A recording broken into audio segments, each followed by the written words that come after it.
فوز المروك. المروك هذه راني حاسبها هي وانغولا وكذا، هذه ما عندي، ما تربطنيش، ما عنديش يعني كيما نقولوا علاقه تاع عروبه ولا علاقه تاع اسلام ولا علاقه، ما نعرفهمش، ما نعرفهمش. المروك انا مجهوله بالنسبه لي، تربح تخسر كيف.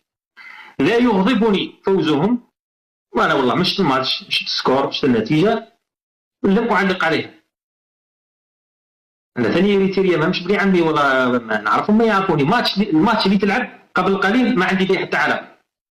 انا نشوف تونس، نشوف مصر، واذا رزمت المنتخبات نتاعنا تونس ومصر والجزائر وخرجوا ثاني كيف بالون. احنا ثاني واحد العام اللي كنا نجيبوا احنا الاوقات كانوا المراكب ما نعرف وين كان. فالموضوع انايا لا يهمني ما ربحوا ولا خسروا. انا في المونديال قلت العام اللي فات يا اخي ما نافقتكم، ما كذبت عليكم، ما قلتلكمش انا خاوه ودرت هذيك الهضره هذيك، انا ما نقولهاش وما نافقش، انا مانيش منافق. انا كلمه راهي وراها بيضاء حمراء. لن اهتم لشان المروك ربح ولا خسر.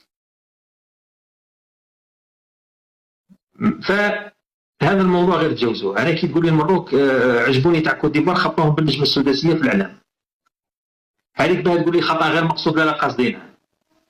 تاع كوت ديفوار رسموا لكم النجمه السداسيه في الاعلام، هم عارفين واش راهم يديروا وعارفين وفاهمين مقصودهم بالضبط، ما هي غلطه ما والو وليدي، ما تغلطش روحك. وهي نظره افريقيا كاع لكم يعني اللي عملاء.